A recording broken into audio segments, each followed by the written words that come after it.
The dead climbed like a tide that had forgotten how to ebb. From Rhaegal's back, the world beneath Jon Snow was a chaos of blue, white, and shadow. The battlements of Winterfell shuddered under the impact of 1,000 clawing hands. Torches guttered in the wind. Arrows fell like fiery rain, vanishing into the endless press of corpses and ice-crusted faces. The air stank of burned flesh and cold iron and the thin, metallic tang of fear. Jon's fingers were numb where they clenched the leather harness. Rhaegal beat his wings against the gale, great pinions tearing the snowstorm apart in ragged streaks. The dragon's muscles coiled and shifted beneath him, a living furnace. Jon leaned lower, squinting through whipping snowflakes that stung his eyes, trying to pierce the blizzard that hid the true enemy. He could feel him, not with eyes, but with that other sense that had awoken the first time Jon had looked into eyes of electric blue. Somewhere beyond the boiling mass of the dead, past the shattered lines of Dothraki and unsullied and northern men-at-arms, the Night King walked, calm as a man crossing a field in summer. Rhaegal roared, smoke and embers trailing from his jaws. To Jon's right, Drogon cut through the storm like a shard of darkness. Daenerys Targaryen, a pale, fierce shape upon his back, white braids whipping in the wind.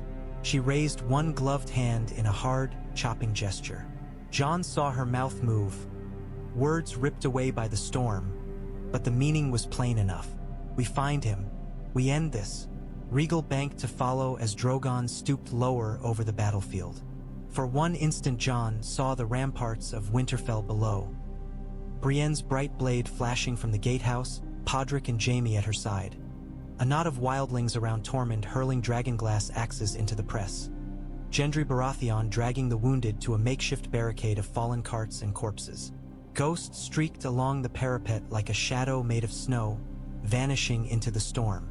Then the ground dropped away as Rhaegal climbed again, wings bellowing, snow swirling in his wake. Jon sucked frozen air into his lungs and forced himself to look up. The sky itself was a battlefield.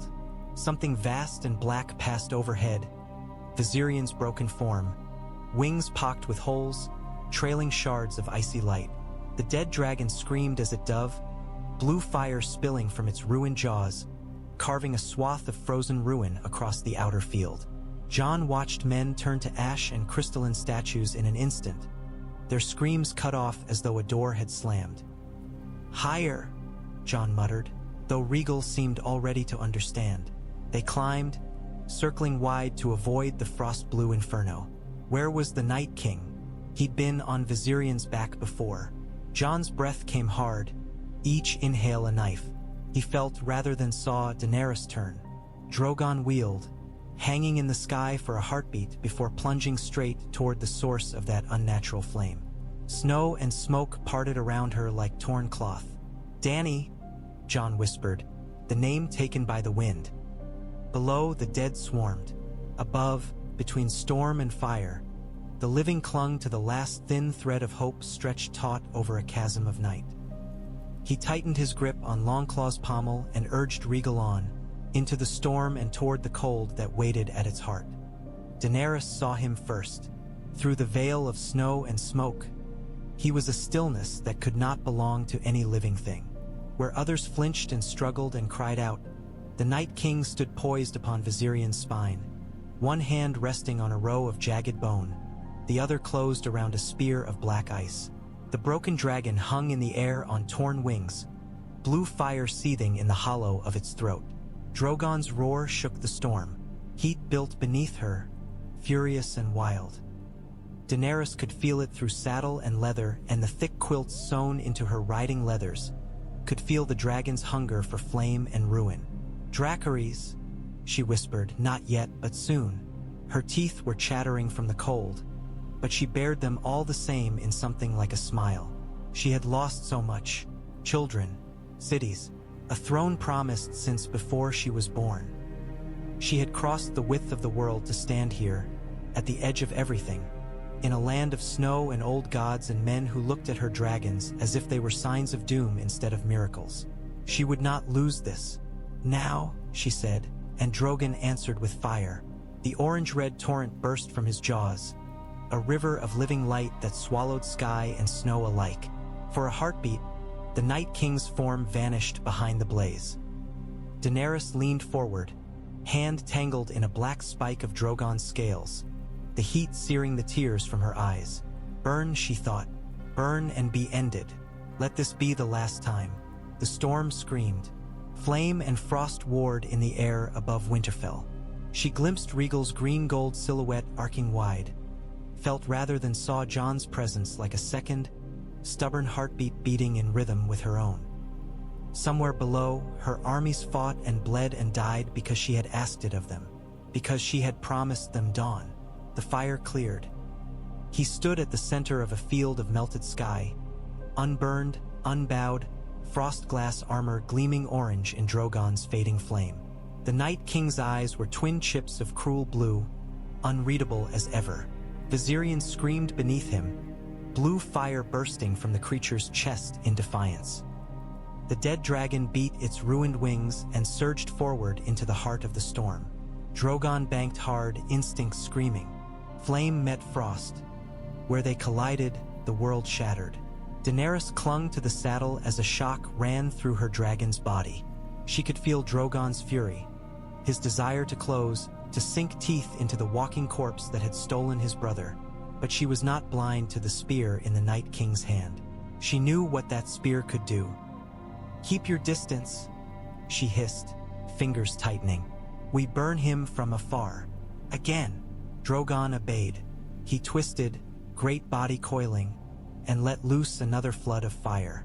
But the Night King was already moving, stepping lightly along Viserion's spine as if walking on a terrace in some frozen palace. He lifted the spear, drawing back one arm. For an instant, Daenerys thought he meant to cast it at Drogon again. Instead, his gaze shifted, sliding past her, to the second dragon circling beyond the firelight, to Jon. "No," she breathed. The spear left his hand with the sound of ice cracking on a winter lake. Rhaegal sensed the danger before Jon did.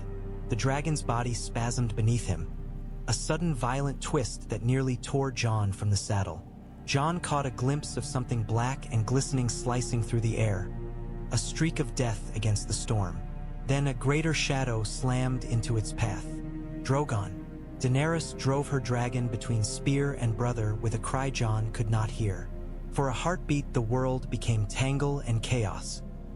Drogon's vast bulk colliding with the spear's arc, the weapon glancing off thick black scales with a sound like a bell struck under ice. Shards exploded, spinning away in a storm of razor edges. One shard, only one, found flesh. Drogon screamed, the sound ripping the storm in half. Heat flared bright enough to blind. The dragon's right wing buckled, membranes torn, bone cracking like green wood. Fire poured from his jaws in a wild, uncontrolled torrent that seared the clouds above and set the snow below to boiling. "Dany!" Jon shouted, the name wrenched from him as Rhaegal bucked away from the sudden maelstrom. He saw her for an instant, outlined in gold and red, hair whipped wild by the wind, violet eyes wide and furious. Her hand was still on Drogon's neck, fingers white where they clutched at a jagged ridge. Blood flecked her cheek where an ice shard had torn through leather and skin. Drogon tried to climb, but his wounded wing dragged at the air, pulling him down. They spun, vast body rolling. Daenerys clung on, jaw set, every line of her face bent to the task of keeping her dragon aloft. "Rhaegal!" Jon shouted, though the dragon already knew. They dove. The cold bit at his exposed skin, tearing at his lungs, but Jon hardly felt it. All he could see was Drogon falling, the Night King guiding Viserion in a lazy arc to keep pace, blue fire building in the dead dragon's chest once more. The ground below loomed Winterfell's walls, the packed, churned flesh of the battlefield, the broken lines of men who had pinned their last hope on the Queen of Dragons. They would all see her fall. "Not while I still breathe," Jon thought, and he drove his heels into Rhaegal's flanks. The green dragon answered with a roar. They plunged across the Night King's line of sight, a living shield of scale and fury. Viserion's blue flame erupted, catching Rhaegal across the side. The heat was not heat. It was an absence, a searing emptiness that bit deeper than any winter wind. Jon felt it rip past him, felt his cloak catch at the edge, the fabric going stiff and brittle as glass. Rhaegal shrieked, one wing folding, but he held the dive. Jon buried his face against the dragon's neck, eyes watering, lungs burning. They cleared the arc of blue by a yard, maybe less, and suddenly Drogon was ahead of them, looming, spinning, the great dragon's wounded wing flailing uselessly. "We have you," Jon muttered.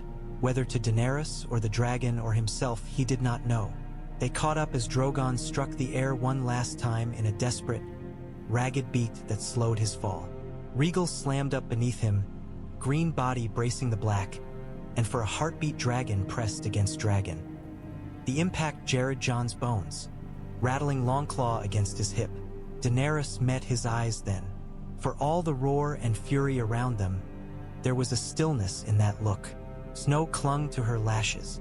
A line of blood had frozen along her jaw. Her lips moved. Jon could not hear the words, but he could read them. "Don't let it be for nothing." Then the storm swallowed them all as they plummeted toward the walls of Winterfell. They crashed inside the walls. Later, Jon would remember flashes. Stone rushing up, Rhaegal's desperate flare of wings at the last instant, the splintering of a tower's upper battlements as Drogon clipped it on the way down. He remembered the sickening lurch as his own harness snapped, the tumble through freezing air, the impact that punched all the breath from his lungs.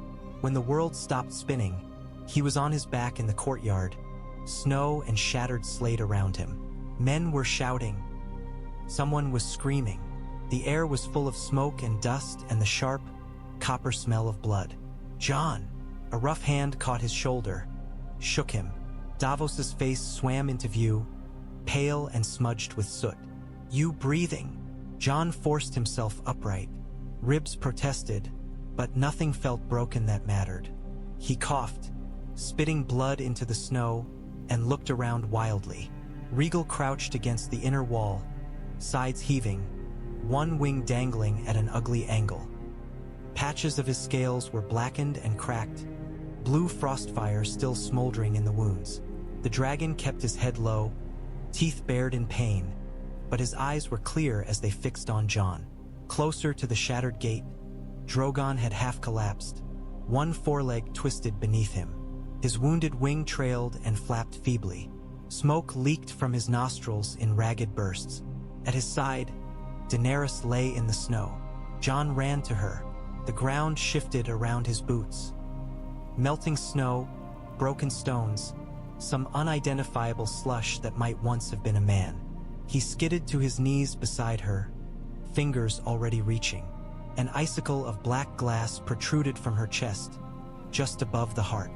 Not the full spear, only a jagged fragment, but big enough. Her gloved hand was wrapped around it, as if she tried to pull it free and failed. Frost spiderwebbed out from the wound, delicate and terrible. "Dany," he whispered, her eyes fluttered open. For a moment they were unfocused, seeing only the storm. Then they found him, and a faint, tired smile touched her lips. "You always look so surprised to see me," she murmured, voice barely more than a ghost of breath. "You're going to be all right," Jon said. The lie felt heavy on his tongue, but he said it anyway. "We'll get you to a maester, too." She shook her head, the movement small but resolute. Snow had gathered in her hair, clinging to white braids. "No more lies, Jon Snow," she said. "Not between us." Somewhere beyond the walls, a sound rose, a deep, shuddering crack, like the breaking of a world. Jon felt it in his bones. The dead outside the gate suddenly collapsed, bodies falling like stalks of grain cut at the root. The screaming along the walls faltered, then stuttered out. Davos sucked in a breath. "Seven save us," he whispered. "Look." Jon looked, through the shattered gate, across the burned and bloodied field. He saw figures crumbling to powder. Blue lights faded, one after another, like stars dying. At the far edge of vision, beyond the last ring of fires, Something tall and thin shattered in a spray of glittering ice. The Night King was gone. "It's finished," Davos said. His voice was half awe, half disbelief. "The dead are." Daenerys's fingers tightened weakly on Jon's wrist. "Is it dawn?" she asked. "Not yet," Jon said, throat thick. "Then it isn't finished." Her gaze wandered, taking in the dragons, the broken walls, the bodies. There was sorrow there and something like peace. "Promise me, Jon. Promise me what you swore before." He knew what she meant. On the ship, in the dark, with only the creak of timbers and the soft breathing of a woman who had never asked to be born into prophecy. "We'll break the wheel together," he had said. "We'll build a better world." "I don't know how," he said, the truth tearing at him. "I'm no king. You are what the world made you," she whispered, "and what you choose to be. I am done choosing." Her other hand fumbled for his. He caught it, pressed it between both of his, trying to share warmth he no longer had. "Protect them," Daenerys said. "The dragons, the people. Don't let all this be only fire and ashes." Snowflakes landed on her lashes and did not melt. "I promise," Jon said. She exhaled, a faint white plume in the freezing air. "Good," she breathed. Then, it was not for nothing. Her fingers slackened. Somewhere above them, Drogon let out a terrible, keening roar, a sound that seemed to tear the sky apart. Rhaegal answered with his own cry, lower and raw. The last breath of the Dragon Queen drifted away on the storm. The roar went on and on. It shook loose snow from the cracked ramparts, sent ravens screaming into the sky. Men flinched, even those who had stood their ground against the dead all night. Some dropped to one knee, hands over their ears, eyes squeezed shut. Drogon spread his wounded wings as far as they would go, black membranes torn and ragged, and hunched protectively over Daenerys's still form. Smoke streamed from his nostrils, rising around him like a shroud. His head snaked down, massive jaws pressing to the ground beside her. One golden eye fixed on the small, pale shape in the snow. Rhaegal limped closer, dragging his scorched wing. He lowered his head as well, touching his snout gently to her unmoving hand. Frost rimed her fingers. The dragons breathed, and for a moment it seemed as if their warmth might wake her. It did not. Jon knelt between them, feeling very small. His hands were sticky with her blood. It had seeped through his gloves, staining the wool dark. He could not seem to look away from her face, from the way the snow lay on her lashes like tiny, cruel flowers. Around them, the world slowly remembered itself. The dead lay still. Men moved among them with wary steps, stabbing here and there with dragonglass-tipped spears, but it was more ritual than necessity. The enemy that had marched on their walls with all the inevitability of winter itself was gone. Sansa's voice sounded somewhere behind him, giving brisk orders, sending men to tend the wounded, to secure the gates, to bring the living out of the crypts. Arya stood beside her, blood-splattered and silent, a strange stillness in her eyes. Bran sat in his chair beneath the godswood, brought there by Mira, his gaze distant and unfocused. Tyrion appeared at Jon's shoulder, his limp more pronounced than usual, face ashen. He stared at Daenerys, then at the dragons, then at Jon. "I always imagined," Tyrion said quietly, "that if my queen died, it would be at the hands of men. Poison, a knife in the dark. Not this." Jon could not summon a reply. Davos crossed himself in the manner of the Stormlands. "The Lord of Light takes his due," he muttered, almost to himself. "The great other servant is gone. But the cost." Grey Worm pushed through the ring of northern soldiers, armor dented and smeared with soot. His dark eyes took in the body in the snow, the dragons, Jon's bloodied hands. He sank to one knee, head bowed. There was no sound from him, no cry or curse, but his shoulders shook once, twice, before he steadied them again.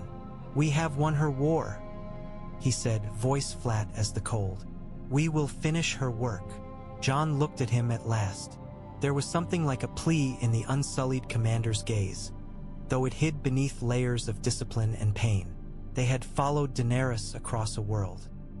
Now she was gone, and all that loyalty needed somewhere to go. "Not now," Jon said hoarsely. "There will be time for all of that. For now, we do what she would have wanted. We keep people alive." Grey Worm inclined his head, but his eyes lingered on Daenerys for a long heartbeat before he rose and moved away, barking orders in Valyrian. The storm was easing. Pale gray light seeped into the eastern sky. Dawn was coming at last. Drogon shifted. His vast head swung toward Jon. That single, molten eye fixed on him, ancient and unblinking. Jon felt the weight of that gaze, the fury and grief behind it, and for an instant he wondered if the dragon blamed him. If Drogon would simply open his jaws and engulf him in fire, burn him to a smear as he had burned so many others. He did not move. If that was to be his end, he would meet it on his knees beside the woman he had failed to save. Instead, Drogon did something Jon did not expect. Slowly, carefully, the dragon nudged Daenerys' body toward him, as if presenting her, as if laying a treasure at his feet. A low rumble rose in Drogon's chest, not the bad-tempered growl Jon had heard so many times, but something softer, questioning. Rhaegal echoed it. Jon stared from one dragon to the other, heart pounding. They loomed over him, their breath hot on his face, their bodies hemming him in. Behind their eyes something moved, old as the first dawn over Valyria, inscrutable and searching. He realized, with a sudden, dizzying certainty, that the dragons were waiting for him. Later, Jon would remember that moment as the first time the world shifted beneath him. He rose slowly, legs stiff, ribs aching. His knees had left impressions in the snow beside Daenerys' body, two dark hollows already beginning to fill with fresh flakes. He brushed his hands clean on his cloak, though the blood only smeared. Drogon watched his every movement. Rhaegal's breath gusted over his shoulder, hot and damp, carrying the scent of smoke and some sharp, metallic note that was not quite blood and not quite ash. Jon felt very small between them, dwarfed by scale and wing and the weight of 16 generations of fear and wonder. He took a step forward. Drogon's pupils narrowed, then dilated again. The dragon lowered his head, huge snout dipping until it nearly touched Jon's chest. Jon could see every crack in those black scales, every faint line of lighter gray along the ridges, the flecks of blood and snow clinging there. He could see his own reflection, small and pale and grim, in that burning golden eye. "I'm sorry," Jon said, voice low. "I should have protected her better. I tried." He did not know if the dragon understood the words, but he knew that some meaning passed between them all the same. The rumble in Drogon's chest changed, deepened, softened. Slowly, the dragon twisted his head, pressing the side of his snout against Jon's chest with a gentleness that belied his size. The force of it nearly knocked Jon backward. He steadied himself with one hand, fingers digging into the warm, rough surface of Drogon's scales. Heat seeped into his skin, chasing away the chill that had settled in his bones. Rhaegal nudged his shoulder, not to be left out. Jon reached up with his other hand, laying it against the green dragon's jaw. Rhaegal's eyes half-lidded, a low, almost contented growl vibrating through his body. Behind Jon, he heard the murmur ripple through the gathered men. Northerners, knights of the Vale, unsullied wildlings, all watching as one of their own stood between two dragons as if he had been born to it. Tyrion's voice reached him faintly. "Well," the dwarf said, half-broken, half-awed. If anyone doubted his blood before, Jon flinched at that, hand tightening reflexively. His blood, Rhaegar's blood. The truth that Bran and Sam had laid at his feet like an accusation. He had not wanted it, had tried to be nothing more and nothing less than Ned Stark's bastard, a man who knew his place. The dragons breathed, and his world narrowed to heat and the slow, steady thunder of two great hearts. He drew back, at last, from Drogon's touch. The dragon huffed, a little plume of smoke rising between them, but did not snap. Jon knelt again, one final time, and gently drew his cloak over Daenerys' face. "We'll see her buried," he said. "Not burned. Not by you. She has given enough to fire." The words surprised him as he spoke them, but they felt right. The old kings of the north were stone and soil. Targaryens were ash and smoke. She had been both. In the end, fire come to a land of snow. Sansa stepped forward, eyes red but dry.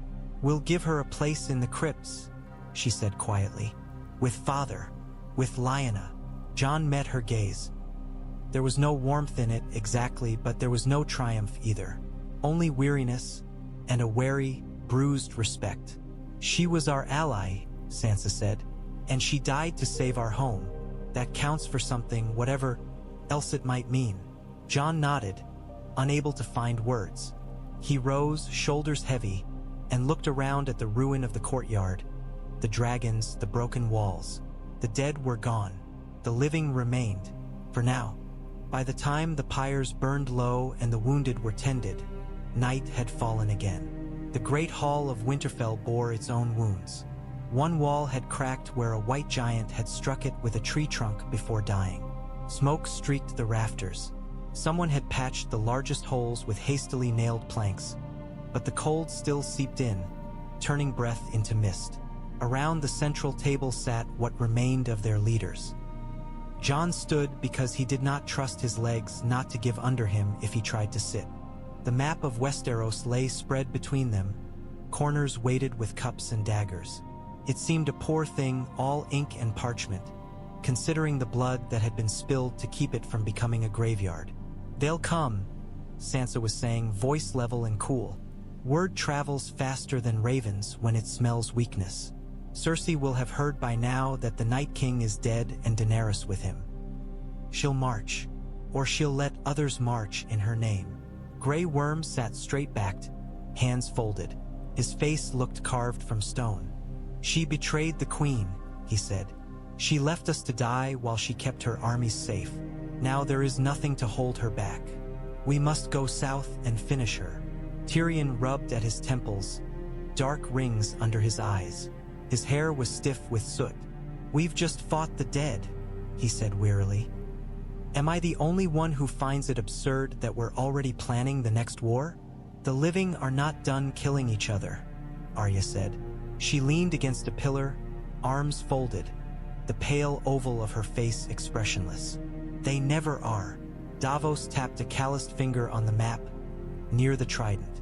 "Like it or not, lad, the girl's right. The Lannister queen's not going to sit the Iron Throne knitting while we lick our wounds." Jon felt all their eyes on him. Northerners who had followed him from the wall and beyond. Unsullied who had crossed the world for Daenerys. Knights of the Vale who remembered a promise made in a sky cell. They had looked to a queen and a prophecy and a dragon's shadow. Now they looked to him. "I'm no king," he said again, because it was the only defense he had against their expectations. "No," Sansa said softly, "but you are what we have." The words cut sharper than any blade. Jon looked down at his hands, at the scars there, at the faint smears of burned blood that none of the washing had quite removed. "You have a claim," Tyrion said carefully, "stronger than Daenerys's if truth still matters. Rhaegar's trueborn son, wed in secret to Lyanna Stark, a dragon with roots in the north." "I didn't ask for that," Jon snapped, anger flaring like a struck flint. "I never wanted." "Want has little to do with it," Bran murmured. All eyes turned to him. The boy in the carved wooden chair seemed smaller than the others, cloaked in shadows. The firelight caught his pale eyes, making them gleam strange and distant. "The world moves whether we will it or not," Bran went on. "We can drown in its current, or climb onto whatever floats." Jon's jaw tightened. "You saw this," he said, "didn't you? You saw her die." "I saw many things," Bran replied. "A queen on a dragon's back, a shadow falling across the Red Keep, a city in flames, a throne of melted swords, and other paths as well." His gaze fixed on Jon, piercing and unnerving. "In sum, you refused everything and the realm tore itself apart. In others, you took what was yours and became the thing you feared most. Blood and fire, ashes in your hands. And in this one? Jon asked, throat dry. Bran was silent a moment. The hall seemed to draw in a breath with him. This one is not written yet, he said. But the dragons have chosen, and so has the world. Grey Worm's fingers flexed where they rested on the table. The Unsullied will follow the one the Queen trusted, he said. She sailed across the world for you. She gave her life to save your home. Her dragons know you. Her armies will too. And what of the North? Jon asked, turning to Sansa. Will they follow a Targaryen? They followed you, she said. The man they thought was Ned Stark's son. The man who died for them and came back. The man who knelt to a dragon queen to save them from the dead. She held his gaze unflinching. If you ask them to follow Aegon Targaryen, son of Rhaegar and Lyanna, they may say no. If you ask them to follow Jon Snow, they might listen. If they believe he still exists beneath all the rest. Jon looked around the table. Tyrion's dark, searching eyes. Davos's worn, steady face. Arya's quiet ferocity. Grey Worm's controlled fury. Bran's distant calm. Outside, something roared. A low, resonant sound, muffled by stone. The dragons, restless in the dark. You want me to conquer her, Jon said slowly. To march south with dragons at my back, as Aegon once did. To burn anyone who doesn't bend the knee. Tyrion winced. Ideally with rather less burning. The first Aegon killed many to end a cycle of war. Perhaps a second could kill fewer and end it more thoroughly. If you can stomach the crown that comes with that. I don't want it, Jon said. The words felt like a prayer and a protest both. Bran's lips curved in something that wasn't quite a smile. Neither did our father, he said. Those who hunger for power are seldom fit to wield it. The hall fell quiet. Fire popped and hissed. Snow whispered against the patched walls. Outside, somewhere above them, dragons waited in the dark. Jon closed his eyes. He saw Daenerys' face as she died. Promise me.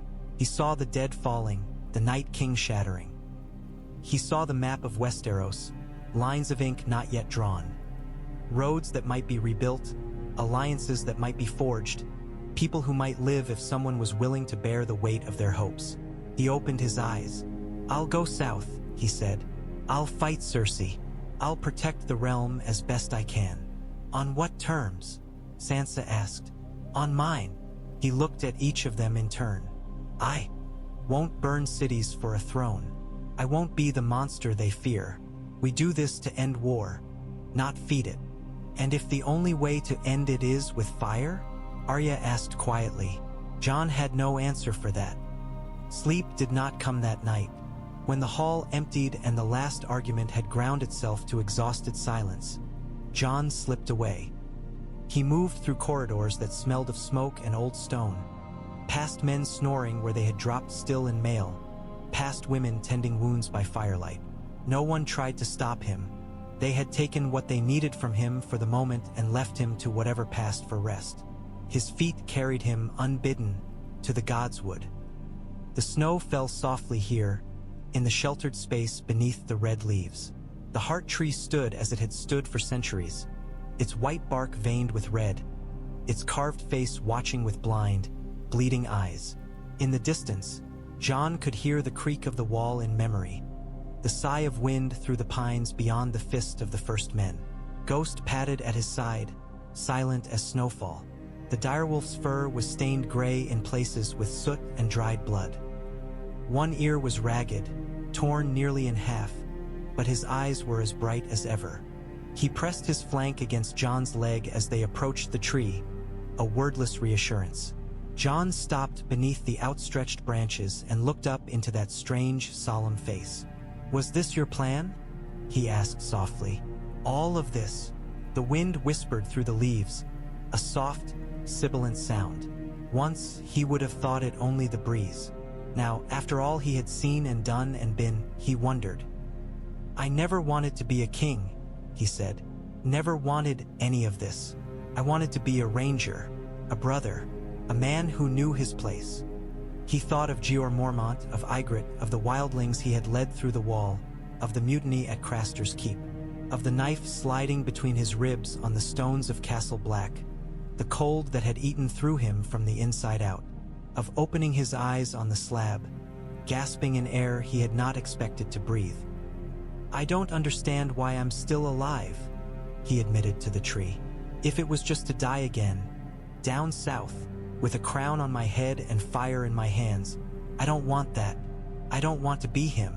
Ghost huffed, a little snort, as if he disapproved of self-pity. Jon reached for the nearest branch, fingertips brushing cold bark. "Daenerys believed she was meant to break the wheel," he said. "She believed in destiny. I've seen what that belief did to her, to others." He thought of Melisandre's burning eyes, of Stannis marching into the snow, of Shireen's screams, of the shadow that had crawled from a queen's womb to slay a brother, of the way so many had been so sure they knew what the Lord of Light wanted. "I don't want a destiny," Jon said. "I just want to do what's right. For them." He imagined the small folk who would never know his name. Farmers in the Reach, fishers in the Fingers, children in Flea Bottom who would grow up never fearing blue-eyed things in the night or dragons overhead. What was a crown against that? Snow settled on his shoulders, in his hair. He let it. "Show me," he whispered to the tree. "If there's another path. If there's a path that doesn't end in fire and blood." The godswood did not answer in words, but Jon felt a presence at his back, a subtle shift in the air. Ghost's ears pricked. The direwolf turned his head, sniffed, then relaxed. Jon looked over his shoulder. Bran sat in his chair just beyond the light of the nearest torch, as if he had grown there along with the roots and stones. No one had wheeled him in. Jon had not heard the creak of wheels or the scuff of boots. It was as if the boy had simply appeared. "You always did like to talk to trees," Bran said mildly. Jon snorted.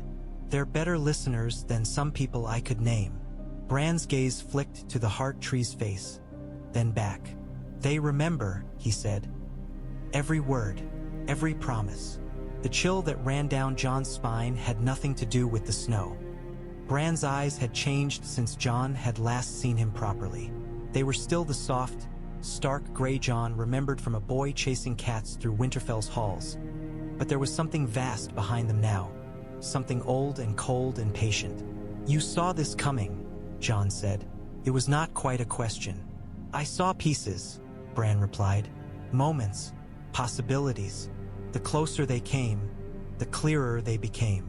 "You saw her die." "Yes." Anger flared, sudden and sharp. "And you said nothing?" Bran did not flinch. "If I had told you she would die to stop the Night King, would you have let her ride into battle?" Jon opened his mouth, then shut it again.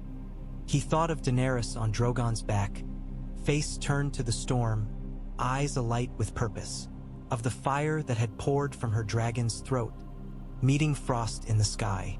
"She would have gone anyway," he said, the words bitter and unwilling. "Even if I'd tried to stop her." "Yes." Bran's voice was almost gentle. "She was what she was. She chose, as we all do." Jon dug his fingers into Ghost's fur.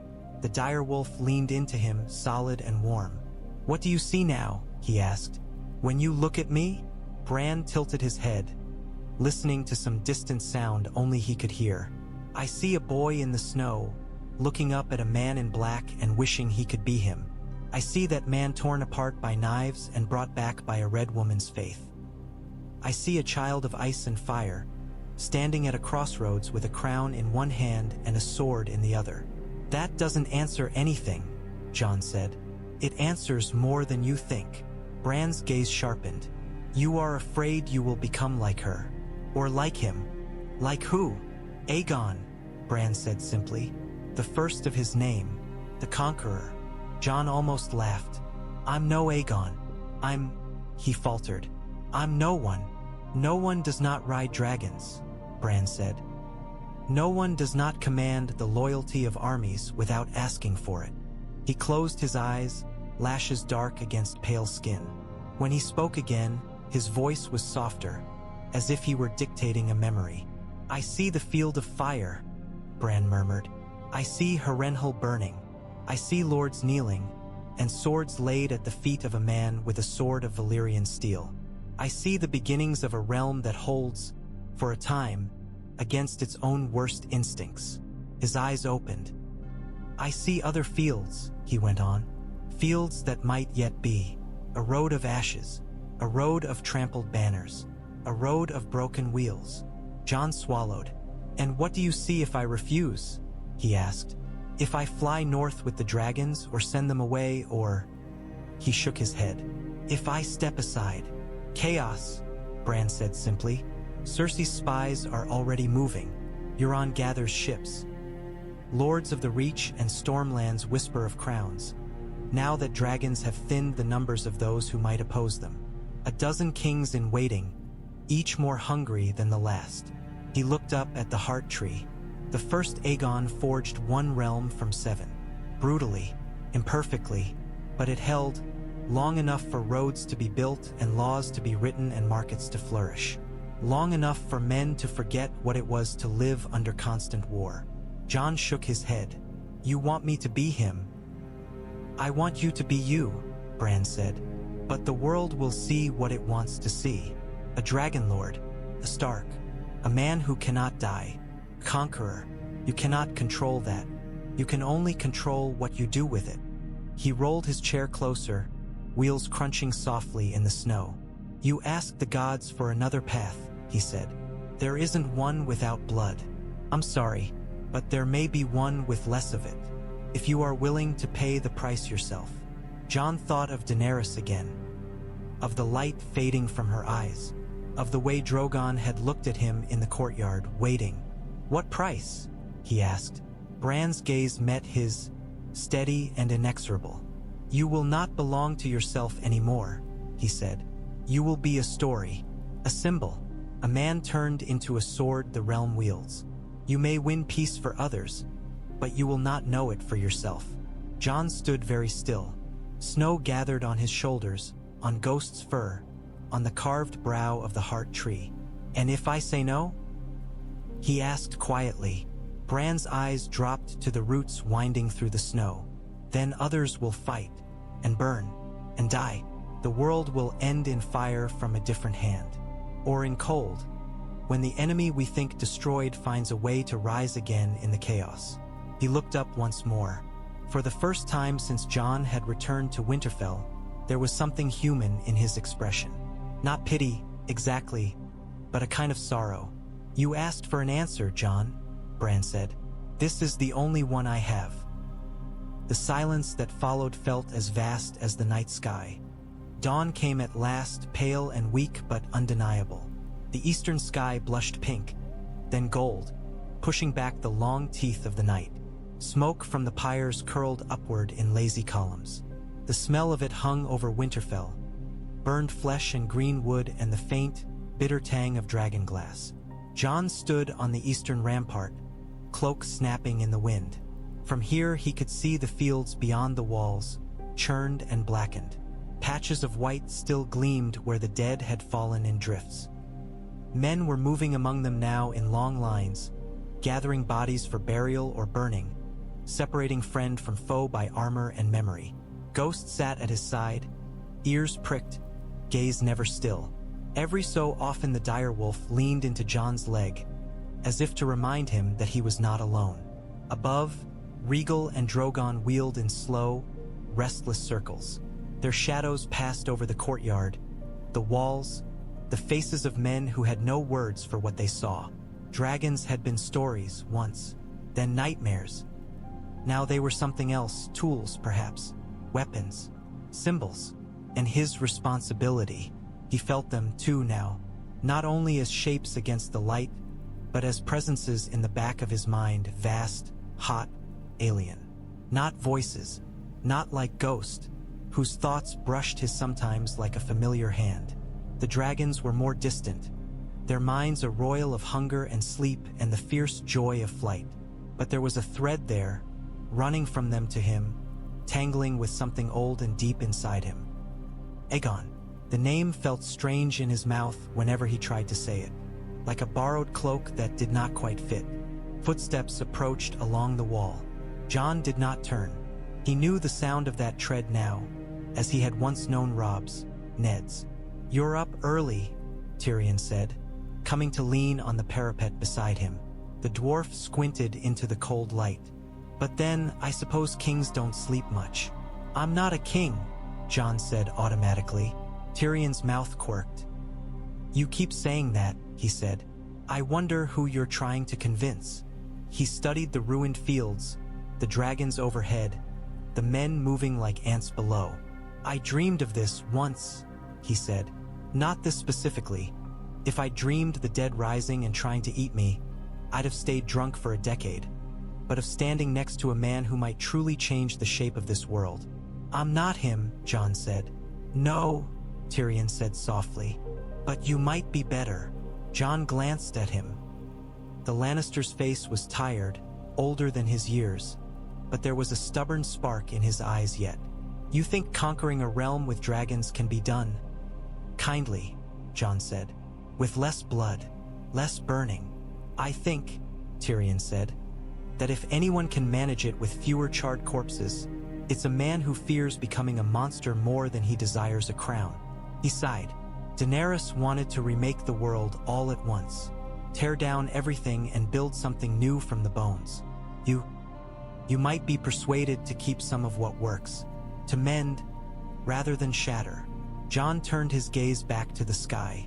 The dragons banked together, black and green against the morning light. For a moment, they flew so close their wings nearly touched. When Aegon came, Tyrion went on. He had 3 dragons and 2 sisters. He burned Harren's new-forged castle, but he spared Old Town. He let the North keep its kings in all but name. He made compromises as well as corpses. And in the end, Jon said, his line gave us mad kings, wildfire beneath cities, fire and blood. "Nothing lasts forever," Tyrion said, "but some things last long enough to be worth the making." He straightened, turning to face Jon fully. "You don't have to do this," he said. "You can walk away, fly away, let the realm devour itself." Jon thought of Bran's words in the Godswood. "I see chaos. I swore to her," he said quietly, "to build the world she dreamed of. Or something close enough that all this," he gestured at the blackened fields, "isn't just waste." Tyrion nodded, as if he had expected no other answer. "Then you will need advisors," he said. "Those who will remind you of what you are and what you are not. Those who will tell you when you are wrong." "You volunteering?" Jon asked, dry despite himself. "Someone has to drink the wine and point out the obvious," Tyrion said. "I've had some practice. And between you and me, I'd rather serve a king who hates the idea of being king than one who sleeps on a pile of wildfire." Below them, a horn sounded short, sharp. Men moved to the main gate, forming ranks. Somewhere, Sansa would be arranging the words to be said over Daenerys' grave in the crypts. The last promise Jon owed her in this place. He placed a hand on the cold stone of the parapet. The wind tugged at his hair, his cloak, carrying with it the cries of men, the creak of wheels, the distant rumble of dragon wings. He was tired, bone-deep tired, tired of war, of prophecy, of being carved into shapes by other people's needs. But beneath the tiredness there was a core of something else. Stubbornness, perhaps, or duty. Ned Stark's son, Rhaegar's son, Lyanna's, Aegon, Jon, all in none. He drew in a breath. "I'll go to King's Landing," he said, "with the dragons. With whoever will follow. I'll offer Cersei terms. Mercy if she'll take it. Justice if she won't." Tyrion inclined his head. "And after?" "After?" Jon said, "watching Drogon and Rhaegal will toward the rising sun. We build something better, or we die trying." Ghost leaned against his leg, as if in agreement. Above, the dragons roared, a sound that rolled across the winter sky like the promise of a new age, or the warning of one more storm yet to come. The air in the crypts was close and damp, heavy with the smell of old stone and newer grief. They had cleared a space between Lyanna's statue and the unfinished niche where there would one day have been a likeness of Eddard Stark if war and treachery had not stolen that chance. The masons had worked through the night by torchlight, chisels ringing softly in the dark while snow whispered against the castle above. Now a smooth slab of gray stone jutted from the wall, bare of any carving. Daenerys Targaryen lay upon it. They had dressed her as well as they could. Sansa had insisted on that, sending for the finest pale wool left in Winterfell stores, for a dress of simple, clean lines. No foreign silks, no embroidered dragons, nothing that would scream of a house the North had bled to resist. The only concession to her birth were the small, three-headed dragon brooches Missandei had pinned at her shoulders, their silver mouths closed, their wings folded. Her hair, still stiff with frost at the ends, had been brushed out and rebraided. The wound over her heart was hidden beneath the wool. She looked young, younger than when Jon had first seen her on that painted floor in Dragonstone, firelight gilding her hair, younger than when she had walked through the ashes of the Dothraki temple, as if death had peeled back the years and left only the girl who had once been sold with her brother for an army. Jon stood at the foot of the slab, hands curled at his sides. The names around him pressed down like stone. Ricard, Brandon, Lyanna. Ghost lay at his feet, head on his paws, ears flat. Sansa spoke first. It had been decided, without words, that she should.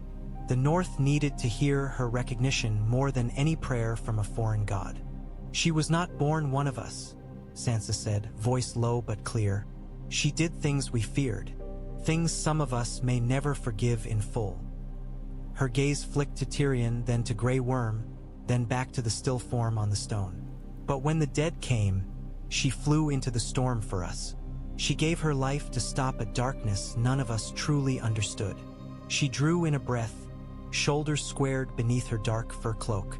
The kings of winter sleep here, and the Lady of Winterfell, who was my father's sister, Daenerys Stormborn, saved their house today, and every soul who wears its colors. That is truth. Whatever else she was, she earned her place at their side. Grey Worm stood at the head of the bier. His face was a mask carved by grief and fury, his eyes two pieces of obsidian. Missandei stood beside him, hands clasped so tightly they shook. In Noth, Missandei said softly, we tell stories of butterflies who drink the blood of monsters, and of girls who grow wings and fly away from chains. If there is anywhere beyond this world where souls can be free, my queen will find it. And she will watch. Her brown eyes met Jon's. She trusted you, she said, with her dragons, with her dream. The words struck harder than any accusation. Jon stepped closer. The damp chill seeped through his boots. Somewhere water dripped, a slow, hollow sound.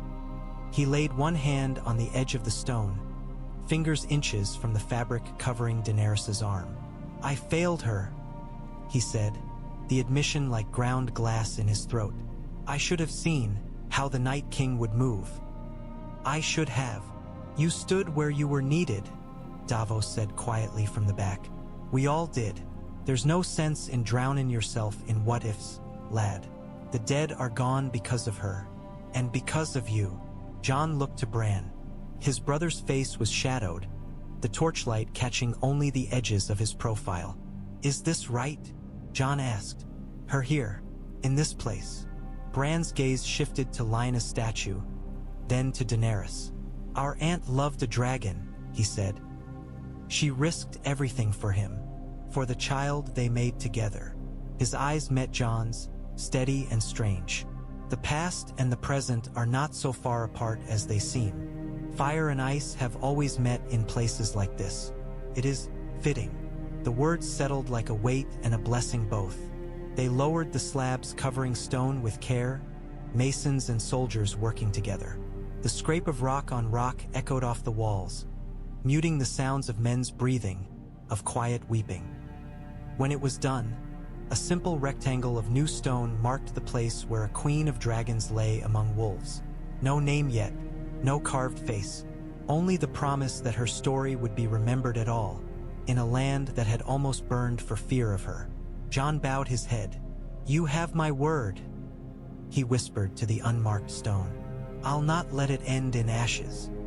When they emerged from the crypts, the sky had settled into a dull, blank gray.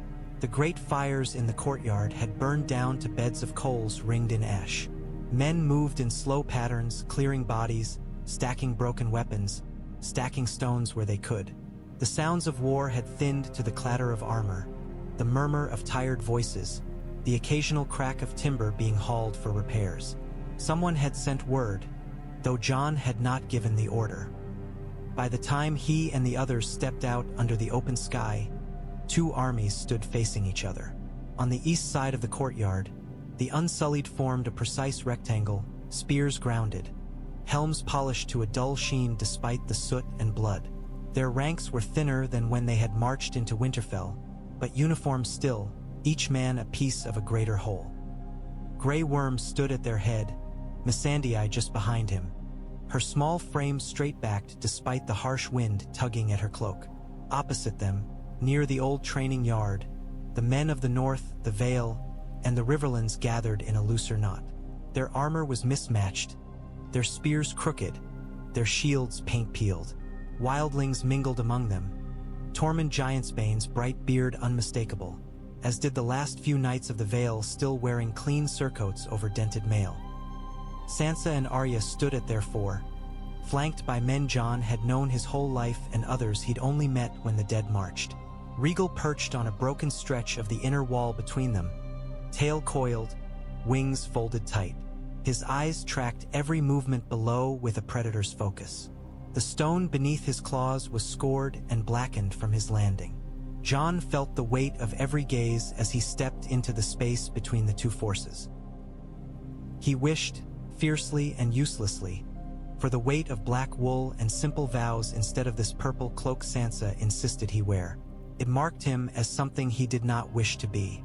Grey Worm stepped forward. The Unsullied moved as one, a single ripple through a sea of spears. "Our queen is dead," he said. The words were stripped of all softness by the hard accent of Astapor, but something roughened their edges all the same. "She died in the battle she came here to fight. She freed us from slavers. She gave us purpose. Now that purpose must live in someone else." His gaze did not waver from Jon's. "You fought for the same dream," he went on. "You bent the knee to her. She chose you as her ally. Her dragons chose you." A murmur ran through the northern ranks at that, a low, uneasy sound. Men glanced at the dragon on the wall, at Jon, at each other. "We will not return to chains," Grey Worm said. "We will not let the world break itself into 7 pieces of cruelty again. We will finish what she began. And if that means more war?" one of the northern lords called. Jon recognized the man, Lord Glover, whose reluctance had once nearly cost them Winterfell back from the Boltons. "More fire? More burning?" Grey Worm's jaw clenched. "If men like Cersei Lannister live, there will always be chains," he said. "Better war now than slaves for 100 years." The words might have been Daenerys's on another day. Jon felt the familiar pull of them, the simplicity of a world divided into chains and freedom, villains and liberators. It would have been easy to nod, to let the dragons and the Unsullied run south like another storm. Instead, he lifted his hands, palms out. "Enough," he said, not loudly, but the word carried. Silence rippled outward. "We all lost someone up there," Jon went on. "Brothers and sisters, friends, a queen. We bleed the same color, no matter what banners we wear. I won't have us tearing into each other before the fires from this battle have gone cold." He turned to Grey Worm first. "You have my word," he said. "We won't turn back from what she started. We will free those we can. We will break the worst of the old ways. But we will do it without burning half the realm to ash. Fire isn't the only way to break a wheel." Then he faced the northern men. "And you," he said, "remember this. When we rode to the wall, there were no Unsullied, no dragons, no southern lords. We would all be dead if they hadn't come. Your children would be dead. There'd be no north left to argue over. They shifted, unease and shame skittering across faces weathered by cold and war. "I don't know what's coming," Jon said. "I don't know what I'll be at the end of it. But I know this, if we start treating each other as enemies because of the dead woman we followed, then the real enemies won after all." Rhaegal let out a rumbling breath above them. Snow whirled, briefly, in the gust of air from his nostrils. "We bury our dead," Jon said. "We heal what we can. Then we decide together how to face the South. I won't march men who hate each other into another war. We either find a way to stand as one, or we fall apart and let Cersei Lannister pick over the bones." No one cheered, but no one drew steel either. For now it was enough. The room they chose was small and out of the way, a tower chamber that had once been used by the steward for tallying grain. Dust lay thick on the ledgers in the corner. The chill in the stones suggested no one had slept here in years. It suited Jon well enough. He was tired of large rooms filled with watching eyes. Ghost curled himself in the doorway, a white barrier against interruption. Bran sat by the hearth in his chair, hands folded in his lap. The fire had burned low. Only embers glowed now, painting his face in shades of red. Samwell Tarly fussed with a bundle of leather-wrapped scrolls on the table. His fingers shook slightly, whether from the cold or nerves Jon could not tell. For all that Sam had seen and done since they'd met on the wall, there was still something of the scared boy in his movements when he feared bad news. At last he smoothed one parchment flat. The ink had faded to a rusty brown, but the script was precise and elegant. "It's all here," Sam said, more to the page than to Jon. "The date, the names, the location, the High Septon's seal." Jon stared at the page. The words swam a little. He forced his eyes to focus on the lines Sam indicated. "Prince Rhaegar Targaryen, Lady Lyanna Stark, blessed union, in accordance with the will of the Seven, etc., etc." It might have been any noble house's marriage record, if you ignored the weight of history pressing between each letter. "He annulled his last marriage," Sam went on hurriedly as he had before, "to Elia Martell, before this, so there's no question. You're not. You weren't born in sin." Jon almost laughed at that. "I've been the bastard of Winterfell my whole life," he said. "It's not sin I'm worried about." Sam flushed. "Right? I just meant. You meant I have a better claim than Daenerys ever did," Jon finished for him. "Stronger than any Lannister. Stronger than any of them." He looked up at Bran. "You're sure?" he said. "There's no mistake. No other path where this isn't true." Bran's gaze was steady. "I've seen father marry them beneath the weirwood," he said. "I've seen mother's face when she learned. I've seen you in Lyanna's arms, bloody and furious and new. There is no mistake." Sam swallowed. "We thought you should decide who hears it," he said. "And how?" Jon let out a long breath. The room felt smaller somehow, the stone pressing in. "Who knows now?" he asked. "Us," Sam said, counting on his fingers. "Me, Bran, Sansa, Arya, Tyrion, Davos, possibly Varys if he's still alive and as clever as he always thought he was. And now, some of the unsullied suspect, I think, after what they saw with the dragons." "It will come out," Bran said mildly. "Secrets do." Jon's jaw tightened. "If I tell them now," he said, "it'll be one more reason for Cersei's enemies and mine to kill each other over who wears what piece of metal on their heads. If I hide it and they find out later, I'll be called liar and usurper both." Sam's gaze flicked between him and Bran, distressed. "I don't know what the right thing is," he admitted. "Only that the last time we hid this, it led to Robert's rebellion, to the Mad King's death, to all of this."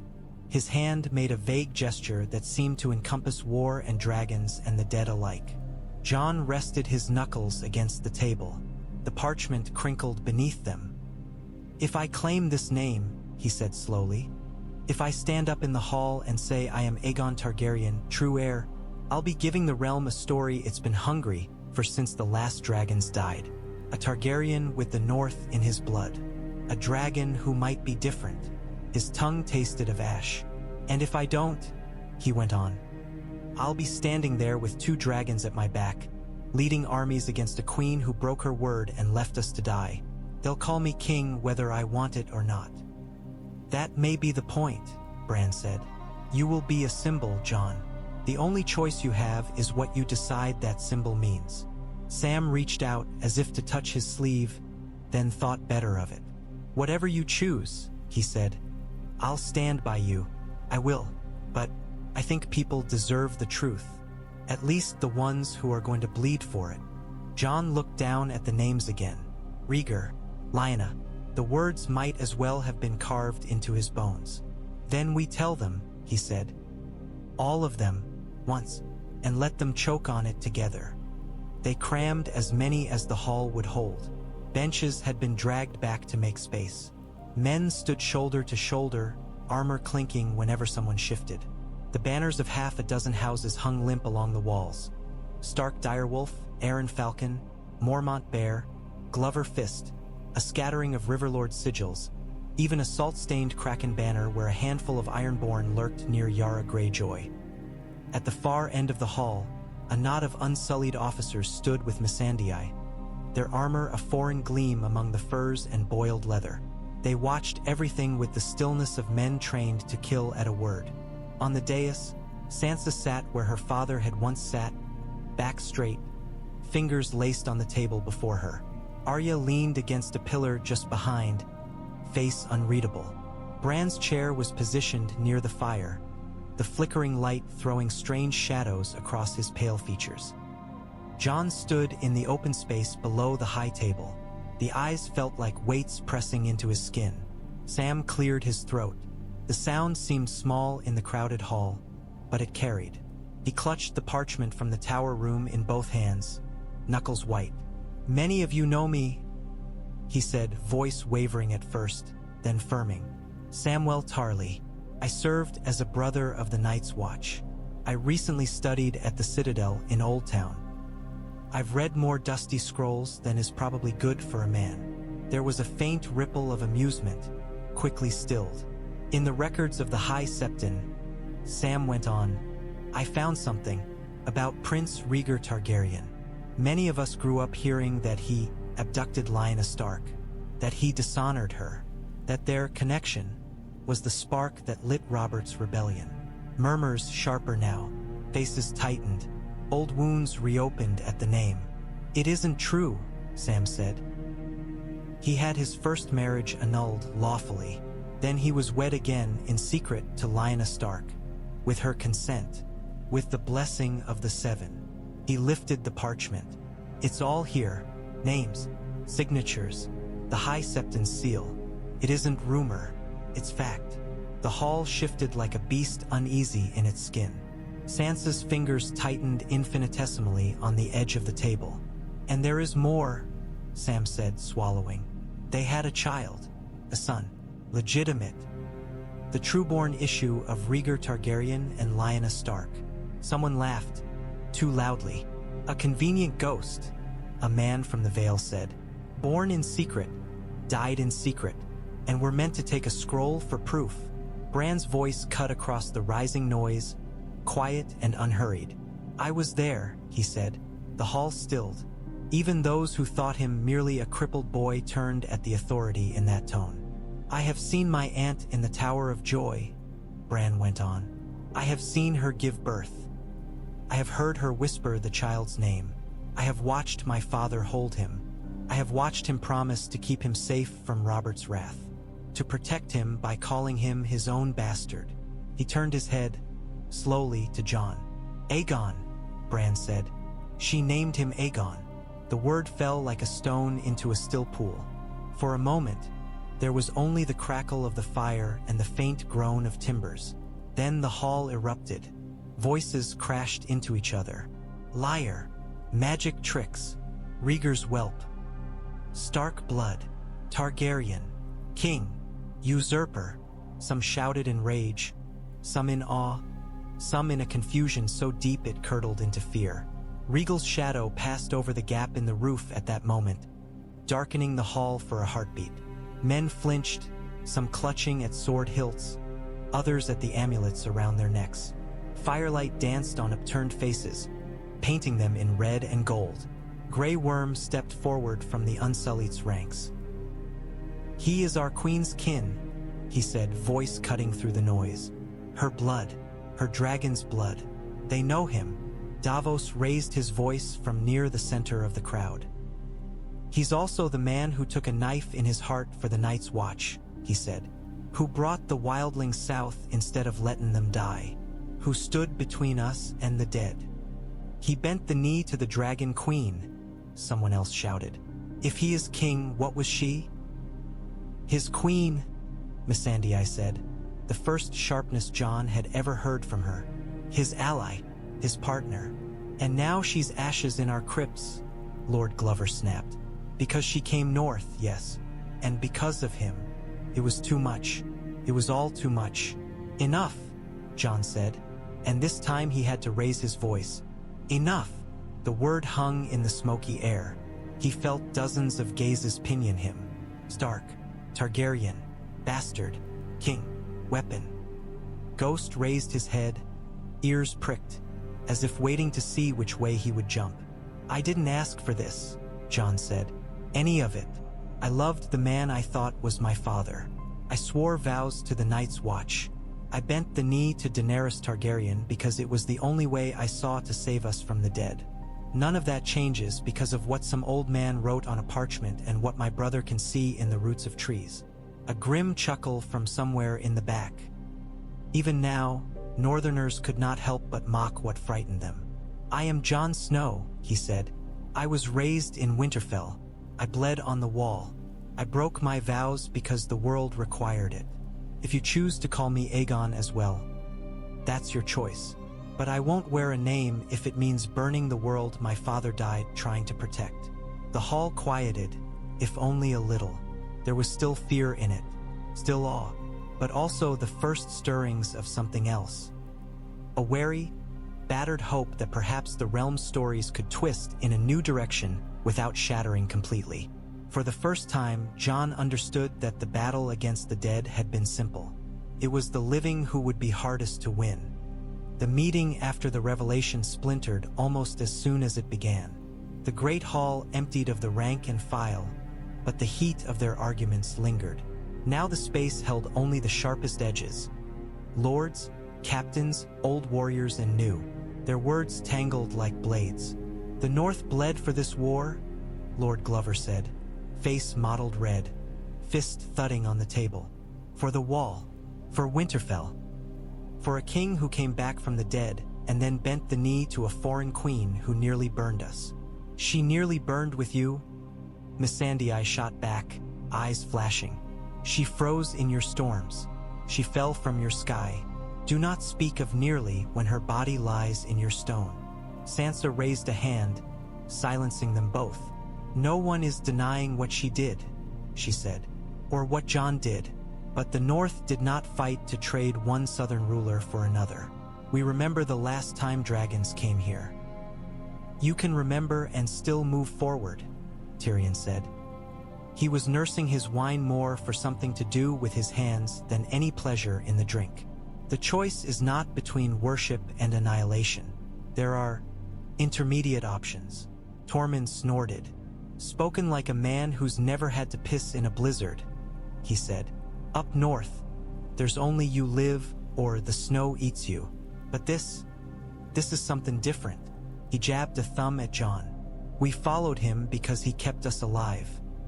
Free folk, crows, fancy knights, didn't matter. If he wants us to follow him again, we will. Crown or no crown. Spoken like a man who would follow anyone into a fight for the joy of it," Sansa said, though her mouth twitched at the corners. Yara leaned back in her chair, boots up on the bench. The sleeves of her leather jerkin were stained with salt, as if she had only just come from a deck. "The Iron Islands don't give a piss what name he wears," she drawled. "We care about ships and freedom. You give us those, and we'll help you gut my uncle and that gilded Lannister bitch on the throne." Grey Worm's gaze never left Jon. "The Unsullied were freed by Daenerys Stormborn," he said. "We took oaths to her. Now she is gone. We must choose whether to give those oaths to an idea or to a man. And what do you want? Jon asked him. The question came out harsher than he intended. Grey Worm's eyes flickered.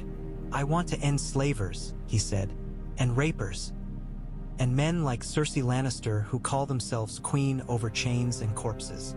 I want to never hear another child scream because of them. His jaw tightened. If that means following you, Jon Snow, Aegon Targaryen, then I will. But I will not follow a man who is afraid to be what he is. The words hit harder than any Lannister insult. Tyrion set down his cup. You don't have to call yourself king, he said to Jon. Not yet. Titles can wait. Banners can be negotiable. What cannot wait is the fact that the South will not sit idle while we figure out what name to carve on your tomb someday. Sansa's gaze sharpened. You have word? She asked. Tyrion's expression twisted. Ravens came while we argued in here. Cersei has already sent riders through the Reach, calling banners to her. Promises of gold and grain and safety from the Northern Pretender and his beasts. Yara snorted. She always did know how to make cowards feel brave. She's declared Daenerys a tyrant, Tyrion went on. Claims she alone stayed true to the realm by keeping her people from dragonfire while we threw ours into the snow. She's calling herself the only lawful queen left, and offering rewards for information on your movements. Let her, Arya said. Her voice was soft, but there was a razor in it. The more she promises, the more debt she owes. Debts can be collected. Tension threaded the air like wire. Jon felt it stretching between them all. North and south, free and freed, those who had known chains and those who had never imagined them. He could see the fractures. Old grudges, fresh wounds, fear of dragons, hunger for change. He did not know how to heal them, but he knew how to keep them from tearing the hall apart. We don't settle everything today, he said. We can't. What we can do is agree on this. Cersei Lannister cannot be allowed to sit the Iron Throne as if none of this happened. She broke her word, left us to die, and now she calls herself savior. Faces turned toward him, some grudging, some hopeful. I'll go south, Jon said. With the dragons, with any who will follow. Not as a king, as what I've always been. A man who goes where he's needed. If, at the end of that road, the realm demands I wear a crown, that will be a fight for another day. Sansa's eyes narrowed. And the north? She asked. What do you offer us for another march south that might leave us in ashes? Jon met her gaze. I offer you the chance to have a say in what comes after, he said. To help shape the realm instead of hiding from it. You want the north safe? So do I. That means making sure whatever sits the Iron Throne can't ignore us again. It was not an answer that satisfied anyone completely, which meant it might be the only one that could hold. The ravenry stank of droppings and old feathers and the sour sweat of too many anxious hands. Ravens clattered and croaked in their cages, wings beating against wooden slats. Snow filtered in through the narrow arrow slit, dusting the floor where the maester's boys had not yet swept. The maester himself, an old man with a thin fringe of white hair and a tremor in his fingers, worked his way along the row, plucking messages from leather tubes and passing them to the waiting hands. This one came with 3 others, my lady, he told Sansa, voice quavering slightly as he offered the latest scroll. All from the south, all bearing the same seal. Tyrion took it before Sansa could, fingers already picking at the wax. The Lannister lion's head stared up at him, mane stylized into a crown. For a moment, his lips pressed into a line so thin it vanished. Shall I read it? He asked. Or do you prefer to have the pleasure yourself? Pleasure is not the word I would use, Sansa said. Go on. He cracked the seal and unrolled the parchment. Jon shifted his weight, trying to ignore the way one raven near his head kept turning to look at him with beady, unervingly intelligent eyes. Tyrion's eyes moved rapidly across the page. His brows climbed, then drew together. At last he gave a soft, humorless huff. It's a proclamation, he said, to the lords of the realm. From Queen Cersei of House Lannister, first of her name, protector of the realm, etc., etc. Davos snorted. Protector, is it? She didn't ride north with us. Last I checked. She claims that was wisdom, Tyrion said. He read aloud. While the Mad Dragon Queen and her northern conspirators led thousands to slaughter against a fable of walking corpses, I, your rightful queen, preserved the strength of the south. Now the usurper they raised among them seeks to turn his beasts upon King's Landing, to finish what his aunt began. His mouth twisted. She's calling you the bastard dragon, he added aside to Jon. Points for imagination, if nothing else. Jon felt the words like distant blows. What else? He asked. She offers gold, Tyrion said, to any who bring her word of your movements. Land and titles to any house that stays loyal. She promises grain from the Reach, which she doesn't yet control, mind you, to those who swear to her banners. He skimmed further. She blames the burning of the capital's granaries during the last war on Daenerys entirely, conveniently forgetting the wildfire she herself had stored beneath the city. She paints herself as the only one who stayed her hand while dragons and dead alike raged in the north. Men will believe what fills their bellies, Davos said grimly. If she can feed them, they'll swallow the lies along with the bread. Sansa took the parchment from Tyrion, studying the neat script. She's clever, she said. Not wise, but clever. She's offering them a story where they were right to be cowards, where staying home while others bled was loyalty, not fear. Jon looked out through the arrow slit. From here he could see the training yard, where Unsullied drilled in flawless squares while northern boys tried to copy their movements and failed. Beyond that, the white sweep of the fields, still scarred black in places. We can't match her gold, he said, or her grain. No, Tyrion agreed, but we can offer something she never will. And what's that? Jon asked. Tyrion's gaze met his. A chance to live in a world where they don't have to fear whichever madman or madwoman sits the Iron Throne next, he said. Cersei offers them a reprieve from dragons at the cost of chaining themselves to her whims. You can offer them a different kind of realm entirely. Sansa's eyes were still on the parchment. If they believe him, she said, if the stories of dead men and dragonfire haven't frightened them so badly they cling to whoever promises never to disturb their lives again. Davos rubbed his beard. Then we need stories of our own, he said slowly. True ones, not just bend the knee or burn, but tales of how we stood together up here, of how the dragons burned more dead than living, of how the North and the free folk and the southern armies fought side by side. Men love their own reflection, Tyrion said. Tell them they were brave, and they will flock to the man who lets them believe it. Jon felt a flash of annoyance. So this is what conquering is, he said. Not just battles, but letters and lies and making men feel better about themselves. You say lies as if Cersei has the advantage there, Tyrion said. You have truth on your side for once. Use it. Let the realm hear that you never asked to be Aegon Targaryen, that you stood with wildlings and bastards and foreign soldiers alike, that you mean to build something that doesn't rest on the fear of green fire under every street. He tapped the parchment. If you don't speak, she'll shape you into whatever monster she needs you to be. Jon looked again at the ravens, at their sharp eyes and restless wings. Then it seems, he said, we have our own messages to send. The council room had become the heart of Winterfell's new rhythm. Maps covered the central table, corners weighed down by cups, daggers, and the odd stone carved into house sigils. Lines of ink traced roads and rivers, the jagged teeth of mountain ranges, the long spine of the neck. New marks had been added in different hands. Sam's careful script noting grain stores, Davos's blunt map of usable ports, Tyrion's neat dots for likely Lannister allies.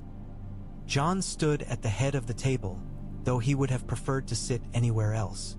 Around him, the others clustered in a rough circle. We can't march the whole north, Sansa was saying. Not again. The fields are ruined. The small folk need men to guard them while they sow what little we have left. If we strip the land of spears, we might win King's Landing and come home to find we have nothing worth ruling. Agreed, Davos said. We take too many, and winter finishes the job the dead started. Grey Worm's expression barely moved. The Unsullied can march, he said. We need no lands, no wives, no harvest. We will go south with whoever will come. And the Dothraki? Arya asked. The ones who lived. Missandei's shoulders drooped. They grieve, she said. Many died. Their call is gone. Their queen is gone. They will follow strength, but they do not understand this land. If we take them south, they will burn what they ride through unless you chain them. Then we leave most of them here, Tyrion suggested. To guard the north alongside your men, Lady Sansa. You want proof that dragons and freedmen can be more than destroyers? Let them defend farms instead of pillaging them. Sansa considered it, then nodded once. We'll need rules, she said. Clear ones, and someone they respect to enforce them. Her gaze flicked to Grey Worm. He said nothing, but gave the barest incline of his head. Sam tapped at the map. What about the Vale? He asked. Lord Robin still owes us for keeping him from being thrown out the moon door by his own uncle. Jon Royce already sent riders, Sansa said. The Vale will provide knights and some foot. They were spared the dead. They can afford to spare men now. Jon listened, weighing each piece. Armies and harvests, men and dragons, letters and oaths. It felt less like planning a conquest than trying to rebuild a shattered wall while a storm gathered on the horizon. And you? Arya asked quietly, eyes on him. What do you plan to be when we ride south? Jon Snow, bastard who keeps getting killed? Or Aegon Targaryen, Dragon Lord come to take his throne? Her bluntness cut through the careful tact of the others. Jon gripped the edge of the table. I plan to be the man who stops Cersei Lannister from ruling over piles of bones, he said. If that means answering to both names, then I'll do it. But I won't sit on that throne if it means becoming what our father died to fight. Bran's voice drifted across the table. You may not be able to choose what stories they tell about you, he said, but you can choose what you do. That will have to be enough. Tyrion moved a small carved dragon from Winterfell down toward the neck, then to the trident. We march by the King's Road, he said. It's the fastest, even if it's also the most obvious. Let them see you coming. Let them hear your terms before they see your fire. Missandei's hand rested lightly on the dragon piece. And what are those terms? She asked. Bend the knee and swear to a new king? Something else. Jon thought of Cersei's letter, of the way she had cast Daenerys as mad pretender and herself as reasonable queen. I won't demand they kneel to a man they've never seen, he said. Not at first. I'll demand they send men to help put an end to Cersei, that they agree to a council after lords and small folk both, to decide what comes next. Sansa's brows rose. You want to invite the small folk to choose their rulers? She asked. They can barely choose not to starve. They're the ones who die when kings and queens play at war, Jon said. They deserve a say. Tyrion looked at him for a long moment, something like cautious admiration in his eyes. You do realize, he said, that if you succeed at that, you may be making yourself the last king Westeros ever sees. Good, Jon said. Silence followed. Then Davos chuckled, low and surprised. You do have a talent for making simple things complicated, lad, he said. But I've seen worse ideas, most of them in Stannis's head. Grey Worm's gaze was steady. As long as the ones who chained us are broken, he said. I do not care what chair sits in what hall. Then it's settled, Jon said, though he knew nothing was truly settled yet. We ride south with the Unsullied, with those northern and Vale men who can go, with what ships Yara can spare along the coast. We send ravens ahead with our terms. Cersei can answer them with words or with arrows. And if she chooses arrows? Arya asked. Jon thought of dragons wheeling over burning fields, of the shadow of wings over Harrenhal in Bran's visions. Then, he said quietly, we pray I remember why I hate fire as much as I do. The days that followed were a different kind of battle. Winterfell hummed with a feverish energy, half exhaustion, half anticipation. Blacksmiths worked from dawn until well after dark, hammers ringing against anvils as they reforged shattered blades and straightened bent spearheads. Tailors patched cloaks and quilting, fingers numb from needle pricks in the cold.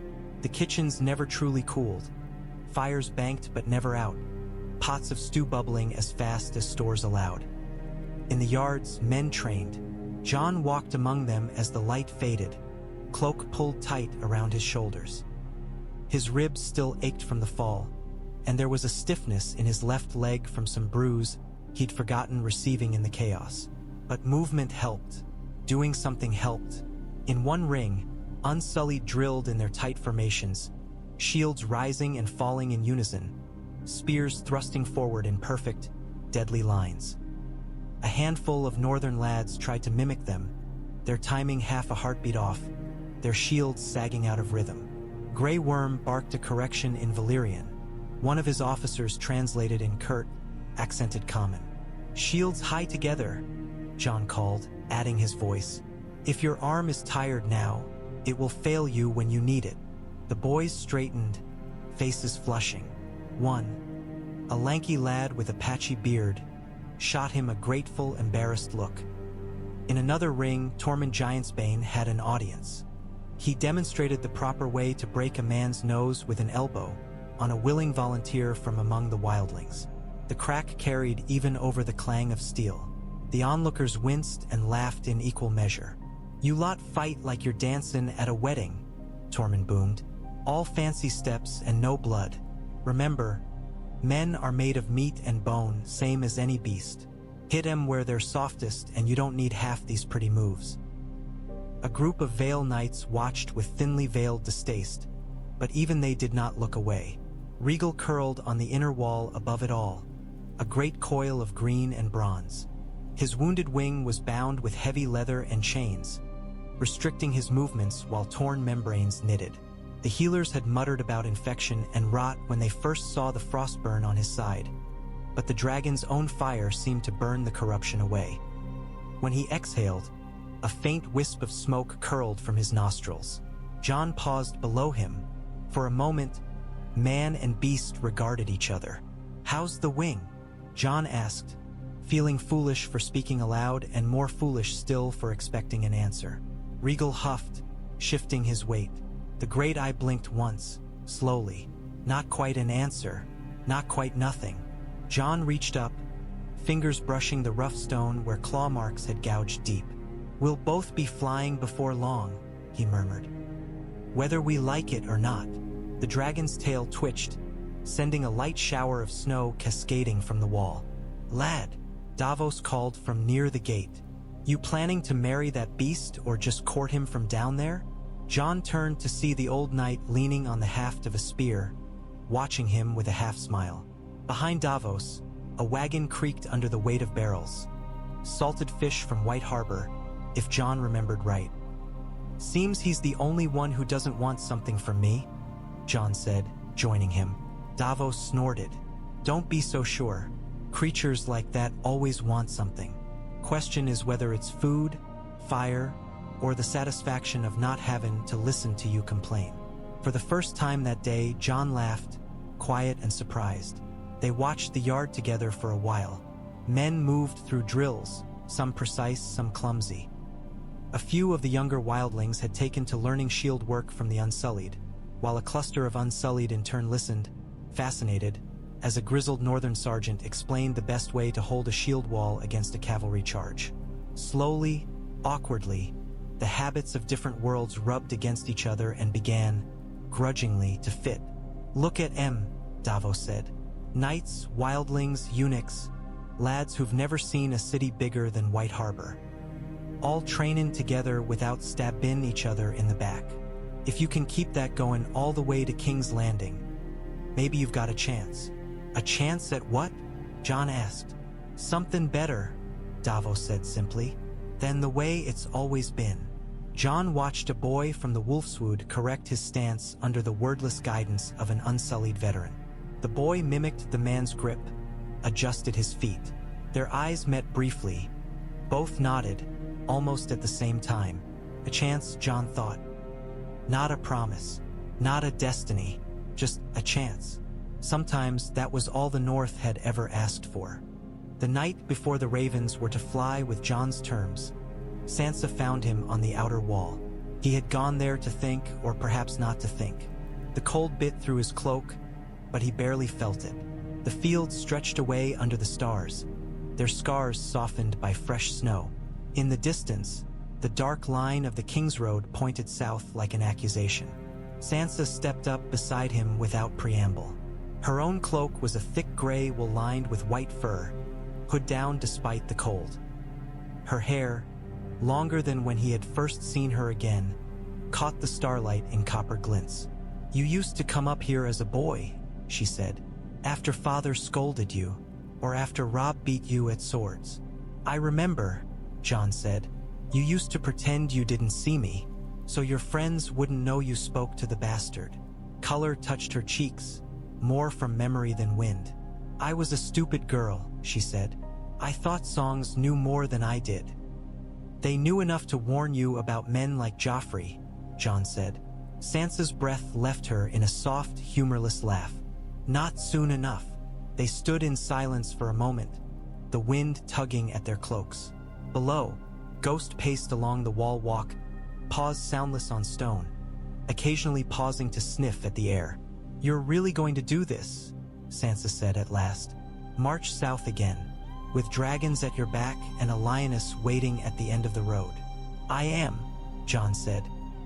"And you still refuse to call yourself king?" He smiled without mirth. "You sound almost offended." "I'm conflicted," she admitted. "Part of me wants to drag you to the God's Wood and tie a crown on your head myself. Another part wants to lock you in the crypts until all of this madness is over." "I wouldn't make an easy prisoner," he said. "I know," she said softly. "That's the problem." She leaned on the parapet, gloved fingers tracing a line in the frost. "When Father rode south with Robert, he thought he was doing his duty," she said. "He thought he could keep the North safe by standing at the king's side. Instead, he died in front of the Iron Throne while the South laughed." "I remember," Jon said. The vision of Ned's severed head on the spike at the September's wall had haunted his nightmares for years, though he had never seen it with his own eyes. "I swore," Sansa said, "that I would never let the North bow like that again. That we would choose our own way. That no Southern crown would ever have the power to do that to us again." She looked at him, eyes bright in the dark. "And now the boy I grew up ignoring has dragons and a better claim to that crown than anyone alive." "I didn't ask for it," Jon said. "No," she agreed, "but you're the only one I trust not to be eaten alive by it, or to start eating others." She straightened. "I will support you," she said, "to end Cersei, to keep this realm from tearing itself to pieces. I will send men. I will send grain we can ill spare. And when it is over, when the last Lannister lion is pulled from the throne, I will expect the North to be free." The word hung between them. "You want independence," Jon said. "A kingdom in the North, separate from whatever comes after." "I want us to never again be asked to die for someone else's games," Sansa said. "If that means a crown of my own, I'll wear it. If it means some other arrangement, I'm listening. But I won't trade one Southern overlord for another, not even if he's my brother." Jon looked south. The stars there were no different than those above Winterfell, but somehow they seemed colder. "If we separate completely," he said slowly, "we weaken each other. The South will look north and see opportunity. The North will look south and see enemies.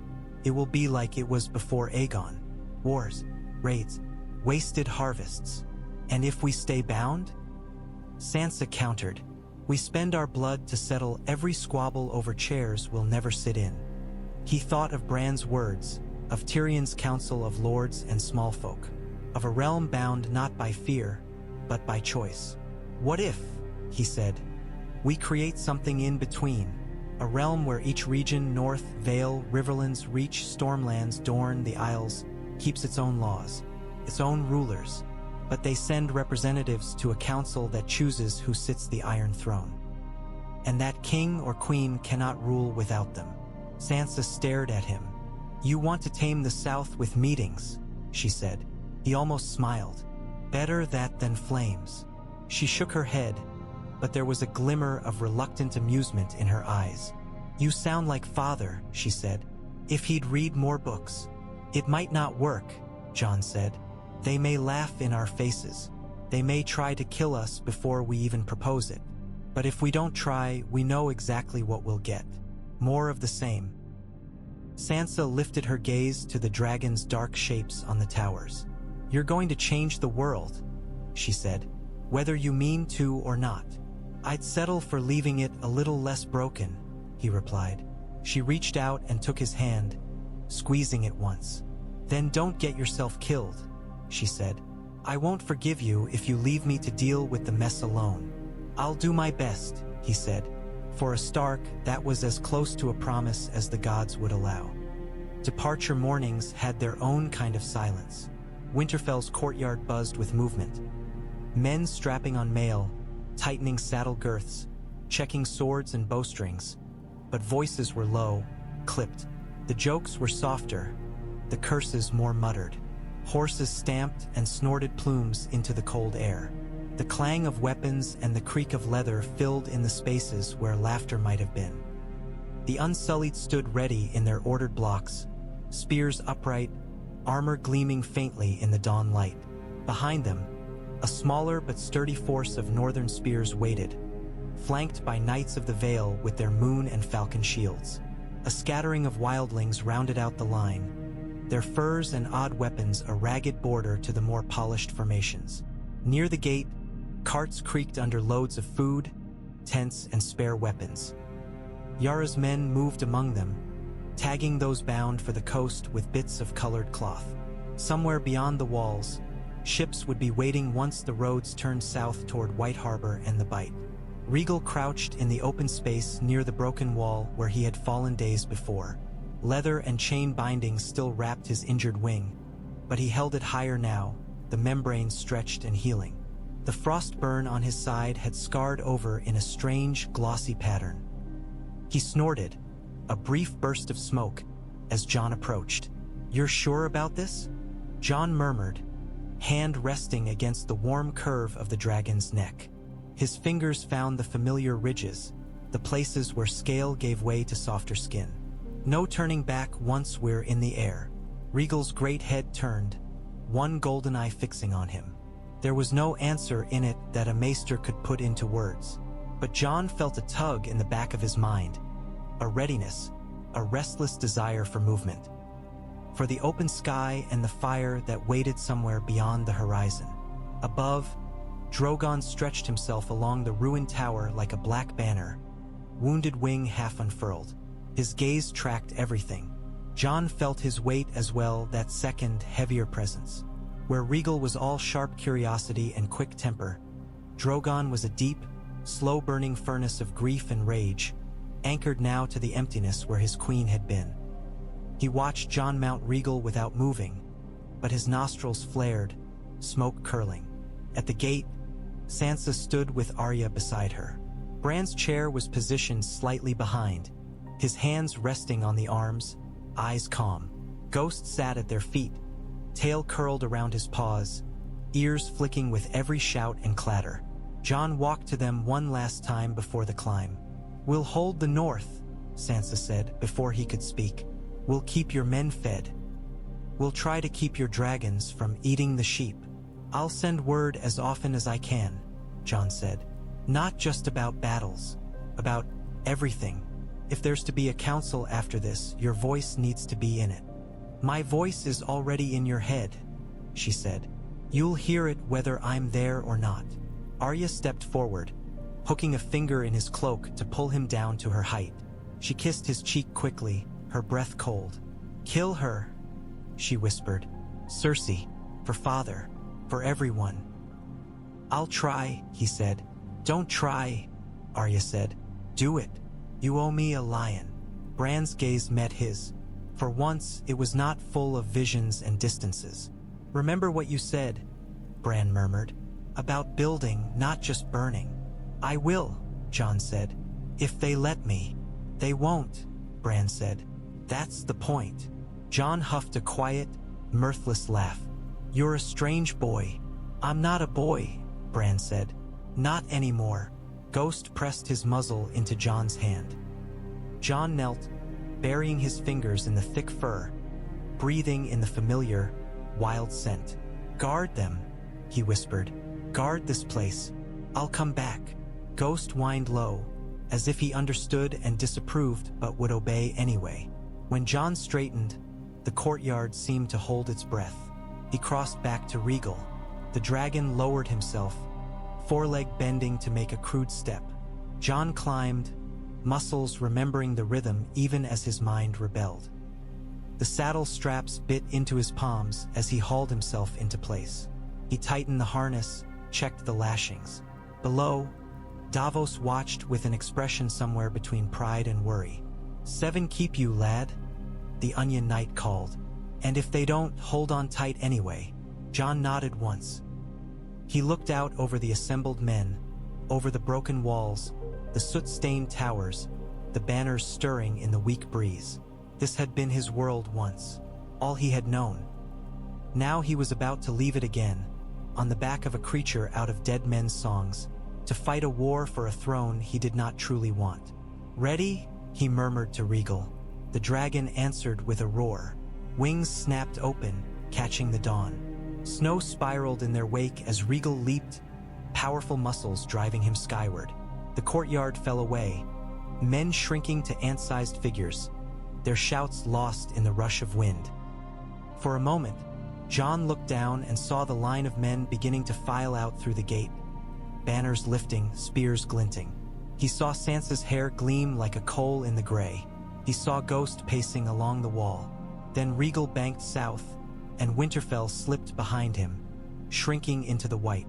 Drogon launched from his tower a heartbeat later, a shadow following a shadow. The new Conqueror's road had begun.